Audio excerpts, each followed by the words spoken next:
Hola, ¿qué tal mis queridos hermanos y amigos que nos escuchan? Este es su segmento Reflexiones, como siempre, con la Biblia en la mano, que en el día de hoy, con la ayuda de Dios, vamos a continuar el estudio que hemos estado aquí impartiendo acerca de Segunda de Corinto. Eh, Hoy estamos en el 1:12, recordando que hablamos en el estudio anterior donde Pablo propuso su visita a Corinto y hablamos de que fue librado de las tribulaciones. Todos sabemos de tantas cosas que Pablo pasó, ¿verdad? En el nombre de Jesús, como pasó también por ser apóstol. Realmente aquí nos enseña de todas las vicisitudes que él pasó, y vamos a hablar ahora de la sinceridad de Pablo en el verso 12, segunda de Corintios 1:12, que nos dice de esta manera: porque nuestra gloria es esta, el testimonio de nuestra conciencia, que con sencillez y sinceridad de Dios, no con sabiduría humana, sino con la gracia de Dios, nos hemos conducido en el mundo, y muchos más con vosotros. Dice el 13, porque no os escribimos otras cosas de las que leéis o también entendéis, y espero que hasta el fin la entenderéis. 14, como también en parte habéis entendido que somos vuestra gloria, así como también vosotros la nuestra, para el día del Señor Jesús. Aquí él le escribe a los corintios, ¿verdad? Y le habla con sencillez y sinceridad de Dios. Porque él le dice, porque nuestra gloria, o sea, su gloria, es esta, el testimonio de nuestra conciencia, que con sencillez y sinceridad de Dios, no con sabiduría humana, sino con la gracia de Dios, nos hemos conducido en el mundo, y no mucho más con vosotros. Él no se apoyó en él se apoyó en la gracia de Dios, y él lo que enseñaba era la palabra del Señor, no enseñaba lo de él. Usted puede ver a 2 de Corintios 2:17, 1 de Corintios 2:4-13. Por eso él dice, nos satisface saber que nos hemos comportado bien y que hemos sido sinceros con todo, especialmente con ustedes. No lo hicimos guiado por nuestra propia sabiduría, lo que dice él, sino con la ayuda de Dios y gracias a su gran amor. Ese manejo debemos de tenerlo cada uno de los cristianos, no manejarnos con la sabiduría de nosotros, sino con la sabiduría de Dios. ¿Y cómo podemos manejarnos con la sabiduría de Dios?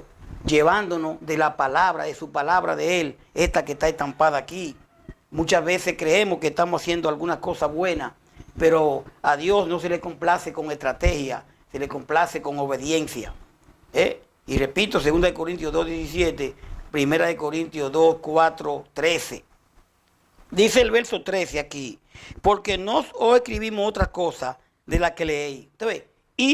O también entendéis, y espero que hasta el fin la entendieran. O sea, no leemos, escribimos otra cosa de la que leen, o también entendéis, y espero que hasta el fin la entiendan. ¿Qué le quiere decirle eso aquí? Ahora le escribimos con palabras e ideas fáciles de entender, y espero que puedan comprenderlo todo hasta el fin, o sea, que puedan comprenderlo todo. Dice el verso 14, como también en parte habéis entendido que somos vuestra gloria, así como también vosotros la nuestra, para el día del Señor Jesús. ¿Qué quiere decir aquí? Lo que ahora no entienden bien, así cuando el Señor Jesucristo vuelva, ustedes podrían estar orgullosos de nosotros como nosotros lo estamos de ustedes. Cuando él habla del día de nuestro Señor Jesucristo, este día es sinónimo, similar o idéntico con el día de Cristo Jesús. Filipenses 1:6, el día de Cristo y el día de nuestro Señor Jesús. Segunda de Corintios 1:14, segunda a los Tesalonicenses 2:2, segunda de Pedro 3:10. Mi querido, mi querida, en el Antiguo Testamento el día del Señor se refiere a la intervención de Dios en la historia, ejerciendo su justicia y trayendo salvación para el justo y castigo para el injusto. Usted puede ver a Joel 2:31, a Amós 5:18 y Malaquías 4:5.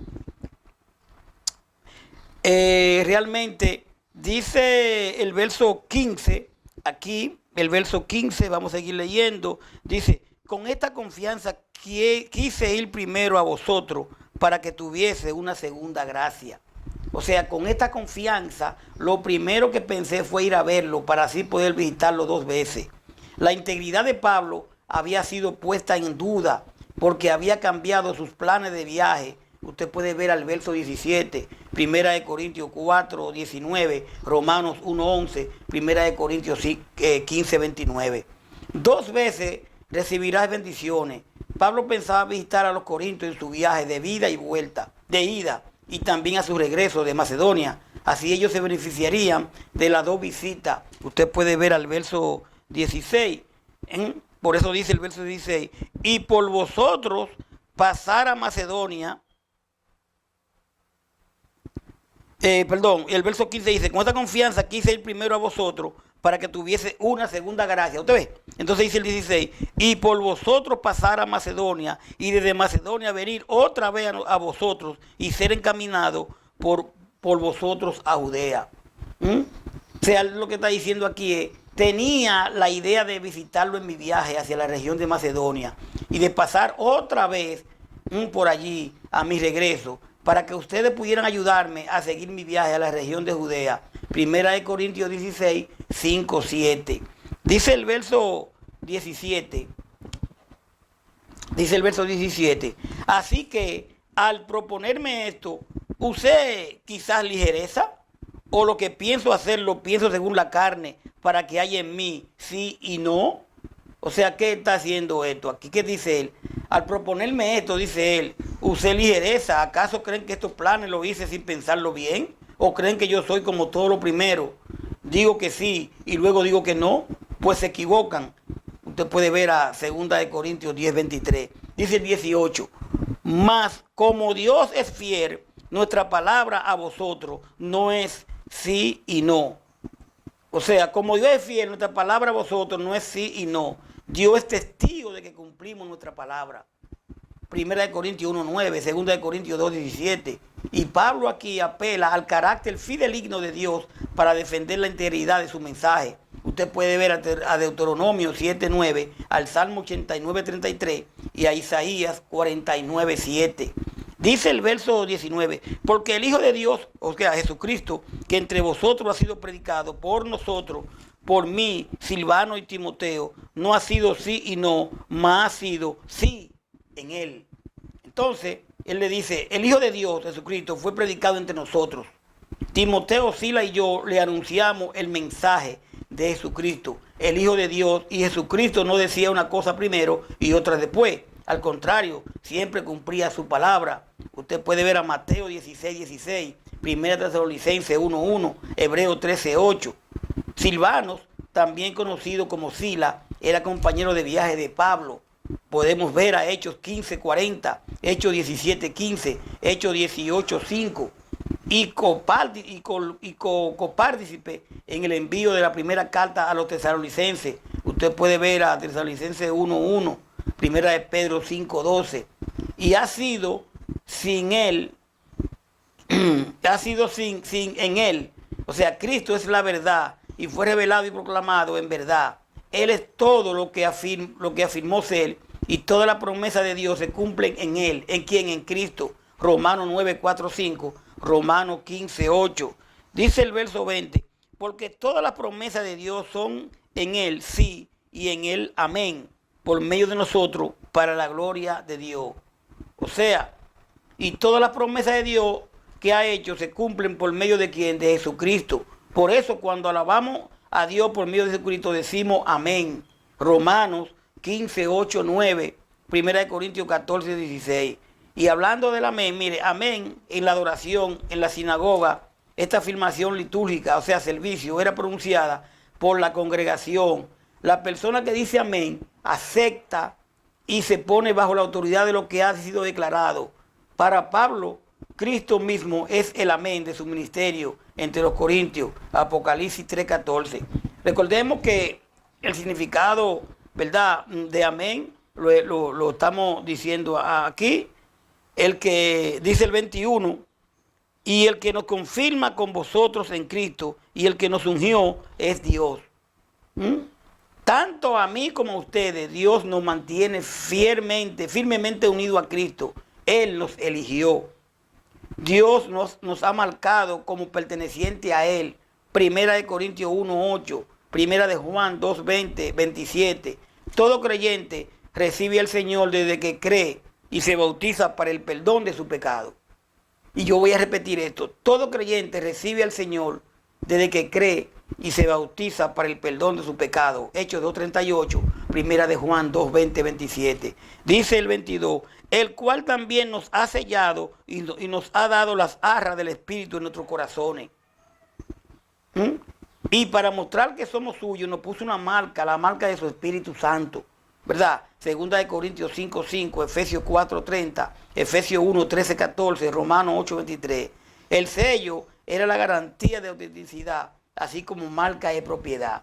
Cuando usted y yo nos bautizamos, aceptamos al Señor, nuestra vida debe de ser, ¿verdad?, en obediencia a su palabra. Y cuando estamos en obediencia a su palabra, pues tenemos el Espíritu Santo, porque estamos obedeciendo su palabra. Y recordemos que la palabra realmente es santa.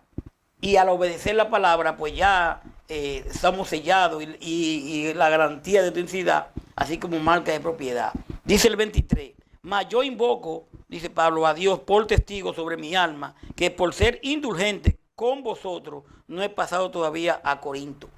O sea, es lo que dice aquí. Si no he ido a visitarlo, ha sido porque los respeto, porque que Dios me quite la vida sin miento. Gálatas 1:20, Primera de Corintios 4:21, Segunda de Corintios 2:3. Pablo retrasa su propuesta visita a Corinto debido a las consideraciones con la iglesia y no puede ser indulgente y no puede sentirse alegre mientras ellos estuviesen tristes. Dice el 24, no que nos enseñoremos de vuestra fe, sino que colaboramos para vuestro gozo, porque por la fe está firme. O sea, nosotros, dice Pablo, no queremos decirle qué es lo que deben creer, pues de eso ustedes están ya bien seguros. Lo que sí queremos es colaborar con ustedes para que sean más felices. Primera de Pedro 5:3, Romanos 11:20, Primera de Corintios 15:1. Mire, la santidad requiere que vivamos de acuerdo a la norma de Dios. Es sencillo. Para ser santo requiere vivir de acuerdo con la norma de Dios, no del mundo. La santidad reconoce lo serio de ser compañero de alguien y no establece este tipo de nexo con quienes no son creyentes. Casarse, por ejemplo, con un incrédulo es establecer una alianza desigual que debe ser evitada, porque el incrédulo piensa una cosa y usted piensa otra. Ahora bien, si usted tiene un noviazgo con una incrédula y ya usted llegó a cristiano, o al revés, ¿verdad? Usted puede, y ese incrédulo acepta buscar de Dios, ir a Dios, pues tenemos que, ¿verdad? Tenemos que apoyar, ayudar para que crean lo mismo, porque el problema está en el yugo desigual cuando no se cree lo mismo. Entonces realmente casarse con un incrédulo es establecer una alianza desigual que debe ser evitada para disfrutar de una unión feliz. El creyente debe aliarse a alguien cuyos ideales y propósitos se centren en Jesucristo. Ese es el problema. El problema es, ¿por qué decimos esto? Porque hablamos de santidad y hablamos de cómo deben de andar lo que es los cristianos, y estos cristianos andaban unidos y habían otros que estaban en desacuerdo, y Pablo aquí le dice, no que no nos enseñoremos de vuestra fe, sino que colaboramos para vuestro gozo, porque la fe está firme. Si tenían la fe firme estaban bien, pero si no estaban tenían que afirmar su fe. Como usted y yo debemos de afirmar nuestra fe en lo que es Cristo. Y aquí hablamos, ¿verdad?, de por qué Pablo propuso su visita a Corinto. Entonces, vamos a dejarlo ahí por el día de hoy, para después venir con el capítulo 2, donde vamos a hablar de perdonar al transgresor, o sea, problemas en la iglesia de Corinto. Y en este estudio que vamos a dar ahora, vamos a ver los problemas de Corinto, cómo surgieron y cómo en el día de hoy todavía problemas que hubieron en Corinto los tenemos el día de hoy. Gracias por su sintonía. Recordemos, venimos con el capítulo 2 de Segunda de Corintios. Paz de Dios. Hasta la próxima. Bye bye.